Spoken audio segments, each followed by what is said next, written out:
Hello guys, আসসালামু আলাইকুম। আপনারা সবাই কেমন আছেন? আমি আবারও একটি ভিডিও নিয়ে আসলাম। আর আজকের ভিডিওতে আবার আমি যাব সবজির ক্ষেতে। আর সবজির ক্ষেতে গিয়ে আমি কী নিয়ে আসবো সেটাও আপনাদের সঙ্গে শেয়ার করব। এই তো এখানে আমাদের বীজ রোপণ করছে আমনের।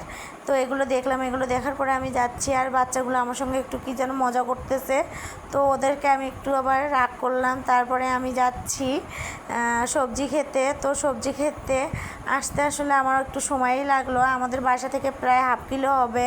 তো কী করার আছে, আস্তে ধীরে আসলাম। এরপরে তো জানেন, আমার আগের ভিডিওতে দেখেছেন গেটটা খুলতে ধরলেই পড়ে যায়। তো এখানে হচ্ছে দেখি ঘাস আর ঘাস হইছে, তো কোনো সবজি আবারও হয়নি। বৃষ্টিতে সব মাটির নিচে চলে গেছে বিচিগুলো।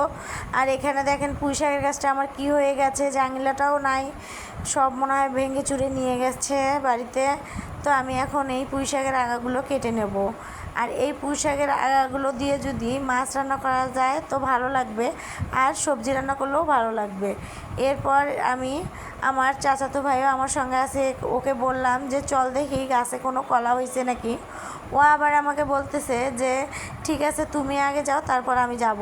আর আমি এখানে এসে দেখি আমাদের ডিগির পাড়টা অনেকখানি ভাঙছে। তো মনে হয় মাছগুলো বের হয়ে যাওয়ার সম্ভাবনা আছে পানি হইলে। তো এরপরে আমি যাচ্ছি, তো দেখি আর যাইতে পারতেছি না। ওকে বললাম তুই চলে আয়। আর এখানে দেখেন আমাদের অনেকগুলো কিন্তু সুপারির গাছও আছে। তো সুপারি গাছগুলো অনেক বড় বড় হয়েছে। তো এখন ওকে আমি পাঠাই দিয়ে আমি পাড়ের এপাশে আসলাম, আর ও পাশে চলে গেল। আর গিয়ে দেখে গাছে মাত্র 5টি কলা আছে। তো আমি ওকে বললাম কাঁচা কলাগুলো কি পুরোট হয়েছে? ও বললো যে হ্যাঁ হয়েছে। এরপর ও গাছটাকে কেটে ফেললো, আর গাছটা পানিতে পড়ে গেল। এরপর ও গাছটা উঠাই নিয়ে ওখান থেকে কলাগুলোকে নিয়ে আসবে। তো আসলে জানেন, গ্রামে এ ধরনের টাটকা সবজি, শাক সবজি থাকলে ভালোই লাগে। আর গ্রামের মানুষরা সব সময়ই দেখবেন নিজে থেকে একটু সবজি চাষ করে, হয়তো বা কুমড়া গাছ লাগায়, মরিচের গাছ লাগায়, পুঁই শাকের গাছ লাগায়, আরও অনেক কিছুর গাছ লাগায়। তো এই দেখেন আমার পুঁই শাকগুলো একদম টাটকা ফ্রেশ পুঁই শাক। এরপরে দেখেন এখানে মাত্র 5টা কলা ধরেছে, কি আর করার আছে, তো গাছের কলা তাই না, মজা লাগবে কিন্তু অনেক। কাঁচা কলা কার কার খাইতে ভালো লাগে আমাকে কমেন্টস করে জানাবেন। আর এখানে দেখেন আমার একটা সিমার গাছ হয়েছে। আর এখানে বেগুনের কাছে এসে দেখলাম মাত্র একটি বেগুন ধরেছে একটি গাছে। তো ওকে বললাম দেখ আর কয়েকটা বেগুন পাস নাকি। তো ও আবার দেখতেছে যে 2 থেকে 3টা বেগুন পাইছে। তো এগুলো নিয়ে এখন আমরা বাসায় চলে যাব, কারণ এগুলো কিন্তু একদম টাটকা পিওর সবজি। আর এখানে আবার ওর সঙ্গে আমার দেখা হলো, ও আমাকে আবার বলতেছে আপু তুমি কি করো?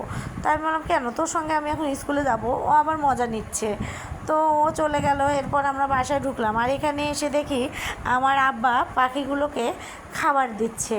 আর পাখিগুলো অনেক বড় বড় হয়েছে কিন্তু ডিম দেয় না। এটা একটা দুঃখজনক ব্যাপার, কী আর করার আছে। তারপরেও এগুলোকে অনেক যত্ন করে। এরপরে আমি এখন কী রান্না করব সেটাই ভাবলাম। তো এখন আমি ফ্রিজ থেকে কিছু মাছ বের করব। তো এখন মাছগুলোকে বের করে আমি ভিজে রাখবো। তো এরই মধ্যে আমার মা আমাকে বলতেছে যে একটু যদি দুধ জাল দেওয়া যায় তো কেমন হয়। তো আমি বললাম আচ্ছা ঠিক আছে, আমি এখন দুধ বের করে নিচ্ছি। এই তো দুধটা এখন ভিজে রাখবো।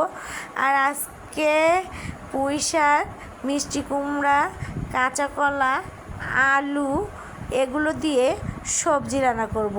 আর এই ধরনের সবজি রান্না করলে কিন্তু অনেক টেস্টি হয়। তো গাইস, আজ এ পর্যন্তই। আপনারা সবাই ভালো থাকবেন। আসসালামু আলাইকুম।